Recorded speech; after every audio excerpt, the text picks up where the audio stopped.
ako, my friend. Ate Lab, Ate Lab! Yeah, ha? Ate Lab! Ate Lab, alam mo ba kung bakit ako nanginginig? Pasmado nga, no? Hindi, kinakabahan ako sa katabi ko eh. Bakit? Bakit? Baka saktan ako nito. Hindi nasasaktan. Alam mo ba ang mga atleta, hindi nila ginagamit ang kanilang skill para manakit. Tama safe naman ka yun. dyan, safe ka dyan. Safe ako, Mabait sige. dyan, Nakahinga mabait na ako dyan. maluwag. Okay, pakilala mo na. Sino ba yung mga Papakilala natin, Hey. Ate Lab, kung sino yung kasama natin. Ang kasama natin ngayong araw, ngayong yan umaga na. ay si Ayun. Antonio Anjo Bautista. Yes! At syempre, kikilalanin natin siya dito sa ating kwentong kabarangay. Panoorin nyo muna to. Eto. May paano kami, Walang pinipiling edad ang pagpupursige na mapaganda ang iyong kinabukasan. Yan ang pinagsusumikapan ngayon ni Antonio Anjo Bautista, isang taekwondo athlete.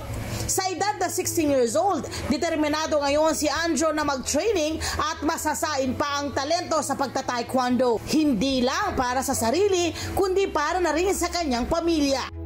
Thank you ma sa pagsuporta sa akin at pangako sa'yo na balang araw makapaglaro sa Olympics. Salamat sa suporta mo. Ngayon, isang bright future ang naghihintay para sa batang atleta. Mas kilalanin pa natin si Anjo at pag-usapan ng taekwondo dito sa KKB Kwentong Kabarangay. At yun na nga, kasama namin ngayon si Anjo Bautista at ang kanyang nanay. Nanay Sal, kamusta po kayo? Good morning po. Welcome po sa Love Tony Pet and Everything. Dapat po, grabe energy natin ngayong umaga. Ngayon, ang pag-uusapan natin, Ate Love, ay tungkol sa taekwondo. Si Anjo ay nung 5 years old, nung pinasok ni Nanay Sal, nung mag-taekwondo. Tama po, Nanay Sal? Opo, yes po. Ano yun? Gusto niya lang? Or nakita niya? Or kayo po yung nag-push sa kanya? Pinush ko po talaga siyang sumali. Kasi pumalikot po ito. So, nung mga bata siya, parang nakikita nyo siya mga pumapadyak-padyak. Parang Spider-Man kasi kung saan-saan, akyat, baba, ganyan. At tungkol, ano bang Marvel hero mo? Sino bang favorite mo? Favorite ko po talaga si Spider-Man. Ayun! Kaya Actually, naman alam mo, pala. my friend, ang galing ng nanay niya. Kasi ang mga batang ganyan, yung punong-puno ng mga enerhiya, kailangan talaga meron silang paglalagyan ng energy nila. At tama yung ginawa ng nanay. Which turned out to be really something. Talagang, ang galing. Ang balita ko nga, dalawa sila magkakapatid po, no? Ano, pwede po kwentuhan po kami about sa mga kapatid niya po? Yung isa po niya kasing kapatid, special po siya, yung panganay. Shoutout yun na yung pangalan niya, pangalan. Hi, Kuya Joey! Kuya Joey! Mwah! We love you! I love you, Nak! Tapos Yes. po, paano po yung growth ni Anjo dito sa field na to? Sa field na to? Kailangan po talaga kapag pinasok mo yung anak mo sa sports, kailangan syempre bilang magulang, yung support mo talaga sa kanya 100%. 24/7 po talagang babantayan mo siya. Para yung training niya tuloy-tuloy. Paano po siya nakatulong sa pagdidisiplina sa anak niyo po? Kung paano po yung mga tamang dapat ginagawa ng mga bata bukod po sa energy na dapat niyang binibigay dun sa sports po? Yung ko sa kanya kasing disiplina kailangan on time. Kailangan, di ba, pagpapasok sa school, kailangan on time. On time sila. On time ako. Kailangan talaga didisiplinahin mo sila pagdating sa ganun. Kasi habang buhay yan eh. Habang buhay niya, mai-implement yan eh. Yes! Eto na, friend! Nabigay na ni mother ang support. Ng pamilyang support, number 1 yon. Abay, tutukan na natin si Anjo, ha? Paano naging training niya? O, diba? Ano yung naging training mo, Anjo? Paano yung mga challenges na hinarap mo? Sa injuries po. Sacrifices. Gaano kalala yung injuries? Minsan po, hindi ka makapaglaro dahil sa injury. Ano siya? Sa paa? sa buong katawan? Sa buong katawan po. Grabe din yung sakit kasi sa katawan ng sports na daw, ate. And then, paano ang training mo? Everyday? Ilang oras ang nilalaan mo para masabi mo na kompleto ang iyong training? Weekends lang po yung pahinga namin. Pero nag-aaral ka? Opo. Ayun, pinagsasabay, my friend! Kwentuhan niyo naman ako sa syempre, di ba, baguhan tayo, ate. Yes, correct. Anong nangyari dun sa first ever competition mo? Natalo po ako. Bakit natalo si Anjo?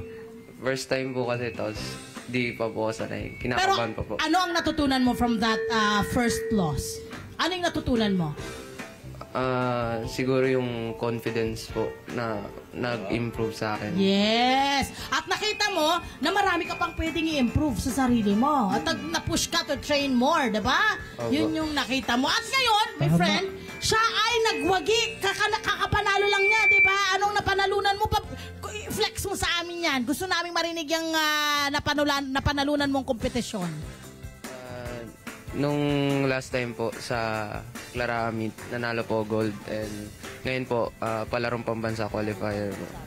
Yes. Qualifier. Oo. Itong parating na palarong pambansa. Tapos kapag nanalo ka dyan sa palarong pambansa, Anong mangyayari?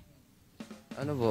May... paano na ba to? Pa SEA Games na ba to? Hindi pa naman. Ano pa yan ba? Yan ba ang iyong nakikita? Yan ba ang inyong ginugol ngayon? Yung maging pambato ka bilang representative ng Pilipinas? Opo, pangarap ko po maglaro sa Olympics. Siyempre una, sa Asia. Tapos ikaw na yung parang Manny Pacquiao natin. Oh, Grabe. ang sarap! Naku, syempre pala, ito pala siya nung una, kinonsider niya lang ang basketball. Nag-iisip ka, basketball ba? Taekwondo ba? Basketball ba? Bakit taekwondo ang pinili mo over basketball? Actually po, si Mami po talaga nag-push sa akin. Oo. Pero, Si Mami naman pala. ano po, both Pero- po naman. Both po naman Pareho ka nag-excel sa So basketball. MVP ka din sa basketball. Mythical 5 po siya. Ay, Nasasama po siya sa Mythical 5. kung hindi nyo natatanong, wala akong alam sa basketball. Huy, ito yung mga achievement niya. 5 times gold medalist sa provincial meet. Oh, diba? 5 times gold medalist sa Central Luzon Regional Athletic Association. Ano pa?